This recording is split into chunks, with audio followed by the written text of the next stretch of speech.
আসসালামু আলাইকুম, খোরশেদা কাকুলি আমন্ত্রণ জানাচ্ছি এনটিভির মধ্যাহ্নের খবরে। দেশে সুষ্ঠু নির্বাচন করতে এবং আইন শৃঙ্খলা রক্ষায় নির্বাচন কমিশনকে সেনাবাহিনী সর্বাত্মক সহযোগিতা করবে বলে জানিয়েছেন সেনাপ্রধান জেনারেল ওয়াকারুজ্জামান। সশস্ত্র বাহিনী দিবস 2025 উপলক্ষে ঢাকা সেনানিবাসের আর্মি মাল্টিপারপাস কমপ্লেক্সে আয়োজিত অনুষ্ঠানে সেনাপ্রধান বাংলাদেশ সেনাবাহিনীর বীর মুক্তিযোদ্ধা ও তাদের নিকটাত্মীয়দের সংবর্ধনা প্রদান করেন।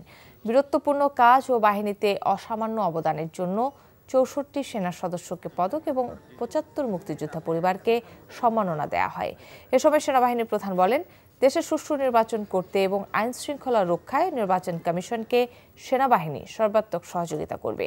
সেনাপ্রধান বলেন, মুক্তিযুদ্ধের চেতনায় দেশকে এগিয়ে নিতে সবসময় কাজ করে যাচ্ছে সশস্ত্র বাহিনী। সম্প্রতি সময় বাংলাদেশ সেনাবাহিনীর সদস্যগণ ইনেক্ট সিভিল পাওয়ারে দেশের আইন শৃঙ্খলা রক্ষার কাজে নিয়োজিত আছেন। আমরা সামনে একটা নির্বাচনের দিকে যাচ্ছি। সেই নির্বাচনে আমরা যথাযথভাবে ইনশাআল্লাহ সরকারকে সর্বতভাবে সহযোগিতা করব, নির্বাচন কমিশনকে সহযোগিতা করব, যেন আমরা একটা সুন্দর একটা নির্বাচন পেতে পারি। এই মুহূর্তে নরসিংদীর পলাশে আছেন আমাদের সিনিয়র করেসপন্ডেন্ট ওবায়দুল্লাহ মামুন। সেখান থেকে সরাসরি যুক্ত হচ্ছেন তিনি আমাদের সাথে। মামুন, ভূমিকম্পের উৎপত্তিস্থলের আশপাশের অবস্থা কেমন দেখছেন? সেখানকার মানুষজন কি বলছেন?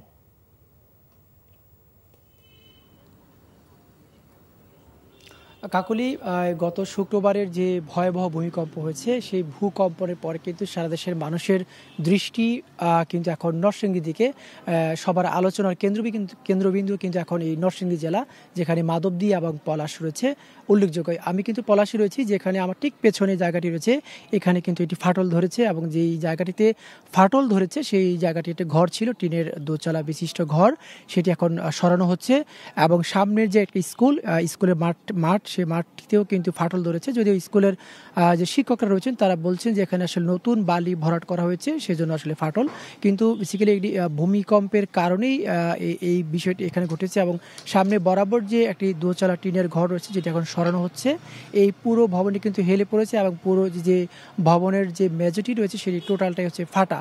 অর্থাৎ এই ভবনটি ফাটার পরে কিন্তু এখানে বেশ কিছু মানুষ এসেছেন এবং এখানে কিছু লোক আমাদেরকে যেমনটি জানিয়েছেন, তারা বলছেন যে আসলে মানুষের মধ্যে এখন বিভিন্ন ধরনের আতঙ্ক কাজ করছে, যে আসলে আবার কবে হয় বা হয় কি না, এই বিষয়গুলো নিয়ে কিন্তু তার এক ধরনের আতঙ্ক এবং উদ্বেগের মধ্যেই দিন পার করছেন অনেকটি বলা চলে। এবং আলোচনা সব জায়গাতেই কিন্তু এখন আলোচনার কেন্দ্রবিন্দু হচ্ছে যে ভূমিকম্প, এবং এই ভূমিকম্পের বিষয়টি নিয়ে কিন্তু এখন আলোচনা হচ্ছে সমগ্র শুধু নরসিংদী না, সারা দেশে কিন্তু আলোচনা। এবং নরসিংদীর প্রতিটি মানুষই কিন্তু এই জায়গাটি আলোচনা করছে, যারা যেহেতু নরসিংদী উৎপত্তি স্থল ছিল প্রথমে যে মাধবদী, এবং এখন গতকাল সন্ধ্যা যেটি ঘটেছে পলাশ, আমরা যে জায়গাটিতে রয়েছি এই জায়গাটি কিন্তু পুরো স্কুলের মাঠটি ফাটল ধরেছে। এই ছিল নরসিংদী পলাশ থেকে আমার কাছে ভূমিকম্পের সবশেষ তথ্য। দর্শক, জানছিলাম ভূমিকম্প পরবর্তী নরসিংদীর পরিস্থিতির খবর। ভূমিকম্প ঝুঁকি থাকায় ঢাকা বিশ্ববিদ্যালয়ে 15 দিনের জন্য বন্ধ ঘোষণা করেছে কর্তৃপক্ষ। যেসব হলে ফাটল দেখা দিয়েছে সেসব হলের শিক্ষার্থীরা হল ছেড়ে যাচ্ছেন। এই মুহূর্তে ঢাকা বিশ্ববিদ্যালয়ে আছেন আমাদের স্টাফ করেসপন্ডেন্ট নাজিবুর রহমান। আমরা এখন সরাসরি যাচ্ছি তার কাছে। নাজিব, শিক্ষার্থীরা হল ছেড়ে কোথায় যাচ্ছেন, আর হল ও ক্যাম্পাস ঝুঁকিমুক্ত করতে কি উদ্যোগ নিয়েছে বিশ্ববিদ্যালয় কর্তৃপক্ষ?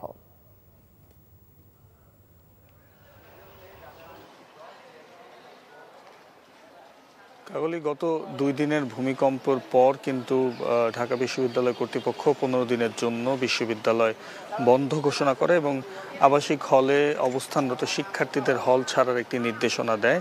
গতকাল রাতে একটি ভার্চুয়াল সভায় সিদ্ধান্ত হয় এবং সিদ্ধান্তর পরবর্তী সময় কিন্তু সকাল থেকে আমরা দেখেছি শিক্ষার্থীরা যে যার মতো হল ছেড়ে যাওয়ার চেষ্টা করছেন। তবে কিছুটা সময় কম পাওয়ায় কিন্তু দেরি হচ্ছেন। অনেকাংশের শিক্ষার্থীরা কিন্তু এখনও হলে অবস্থান করছেন। আমরা দেখেছি যে দুই দফা ভূমিকম্পে কিন্তু ঢাকা কেঁপেছে এবং তার আশপাশের বিভিন্ন এলাকাও কিন্তু ভূকম্পন অনুভূত হয়েছে এবং তারপরে কিন্তু এই আবাসিক হলগুলোর জরাজীর্ণতা কিন্তু আগে থেকেই ছিল এবং এই ভূমিকম্পের পর ঝুঁকি বিবেচনায় কিন্তু এমন সিদ্ধান্ত হয়েছে এবং বিশ্ববিদ্যালয় প্রশাসন এখনো পর্যন্ত যেটি আমরা জানতে পেরেছি বুয়েটের একটি বিশেষজ্ঞ দল এখানে এসে পর্যবেক্ষণ করার কথা রয়েছে, তবে এখনো পর্যন্ত সেটি হয়নি। আমি আছি হাজী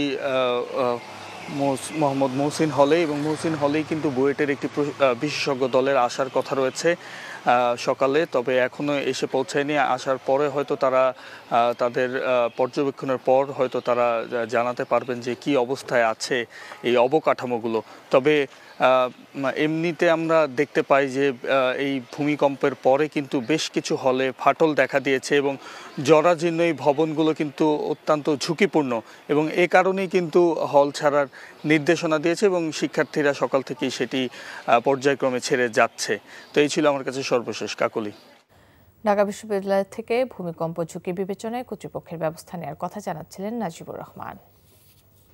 শেখ হাসিনা সরকারের গত ১.৫ দশকের শাসনামলে গুমের ঘটনার ২টি মানবতা বিরোধী অপরাধের মামলায় ১৩ সেনা কর্মকর্তাকে আন্তর্জাতিক অপরাধ ট্রাইব্যুনালে হাজির করা হয়েছে। বিচারপতি মোহাম্মদ গোলাম মর্তুজা মজুমদারের নেতৃত্বাধীন ৩ সদস্যের আন্তর্জাতিক অপরাধ ট্রাইব্যুনাল ১-এ বেলা 11:30টার পর এই দুটি মামলার শুনানি শুরু হয়েছে।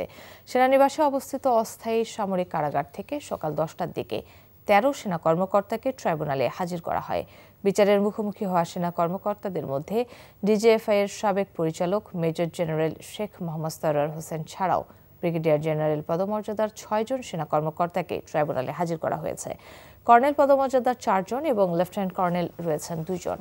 পিআরএলে থাকা কর্নেল আনোয়ার লতিফ খানকেও হাজির করা হয়েছে ট্রাইব্যুনালে। আসামিদের বিরুদ্ধে অভিযোগ, স্বৈরাচার শেখ হাসিনার শাসনামলে বিরোধী দলের নেতাকর্মীদের গুম করে আয়নাঘরে বন্দী করে রাখা, গুমের পর তাদের কাউকে কাউকে হত্যা করে লাশ লুকিয়ে ফেলার অভিযোগও রয়েছে অভিযুক্ত সেনা কর্মকর্তাদের বিরুদ্ধে। এদিকে গুমের 2 মামলায় অ্যাডভোকেট জে.আই. খান পান্নাকে শেখ হাসিনার পক্ষে রাষ্ট্রনিযুক্ত আইনজীবী নিয়োগ দিয়েছে আন্তর্জাতিক অপরাধ ট্রাইব্যুনাল। এই মুহূর্তে ট্রাইব্যুনালে আছেন আমাদের স্পেশাল করেসপন্ডেন্ট হাসান জাবেদ, সরাসরি যুক্ত হচ্ছেন তিনি। জাবেদ, আসামিদের কখন হাজির করা হচ্ছে আর কি খবর আছে আপনার কাছে?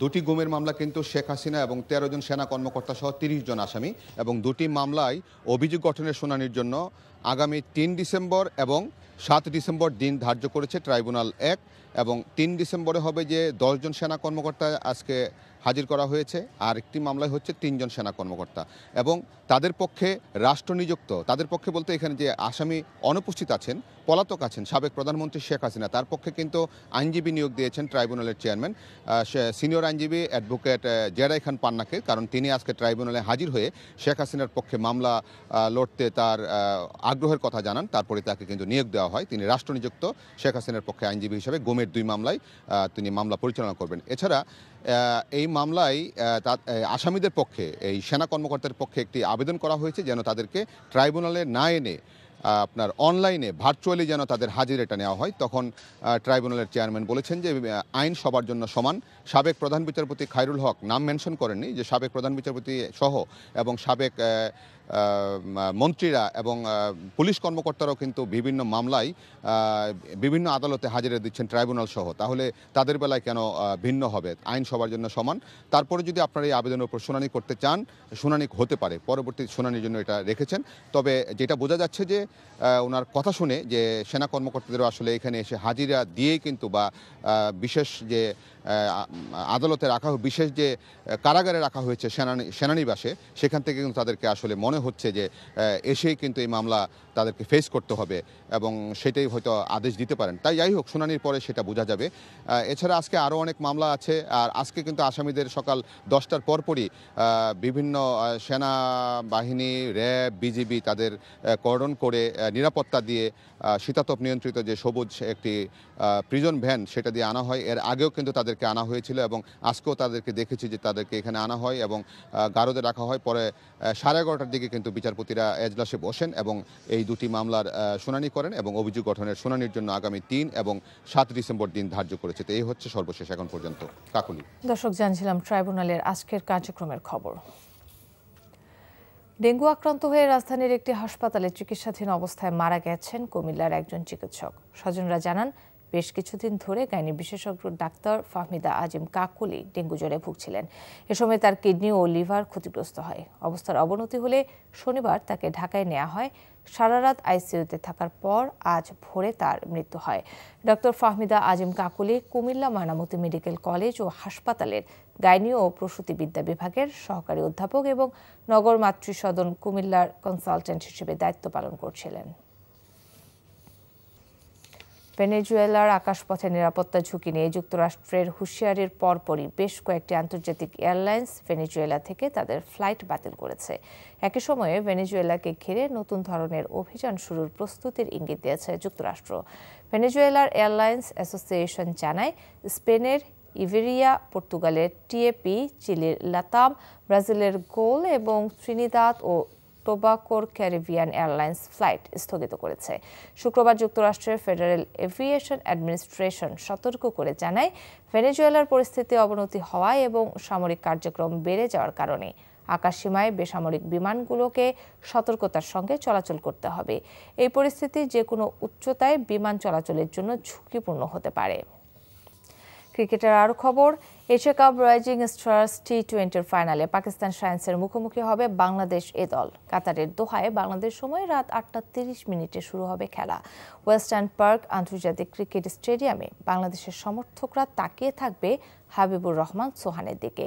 সোহান 4 ম্যাচে 1 সেঞ্চুরি ও 1 হাফ সেঞ্চুরিতে 202 রানে টুর্নামেন্টের তৃতীয় সংগ্রাহক। গ্রুপ পর্বে হংকংয়ের বিপক্ষে অপরাজিত সেঞ্চুরির পর সেমিফাইনালে ভারতের বিপক্ষে খেলেন 65 রানের ইনিংস। আর বোলিংয়ে বাংলাদেশের ভরসা রিপন মণ্ডল 4 ম্যাচে 8 উইকেট নিয়ে আছেন টেবিলের শীর্ষে। প্রথম সেমিফাইনালে ভারতে দলের বিপক্ষে অবিশ্বাস্য নাটকীয়তার লড়াইয়ে সুপার ওভারে জিতে ফাইনালে পা রাখে বাংলাদেশ। দ্বিতীয় সেমিতে শ্রীলঙ্কা এ দলকে হারিয়ে ফাইনাল নিশ্চিত করে পাকিস্তান শাইন্স। এই ছিল মধ্যাহ্নের খবরে। এই খবরের ভিডিও সহ আপডেট জানতে ভিজিট করুন এনটিভি অনলাইন www.ntvpt.com। এছাড়াও এনটিভির জনপ্রিয় সব অনুষ্ঠান ও খবরের আপডেট জানতে ভিজিট করুন আমাদের ইউটিউব ও ভেরিফাইড ফেসবুক পেজ। দুইটাই দুপুরের খবর দেখার আমন্ত্রণ রইল। ধন্যবাদ সবাইকে।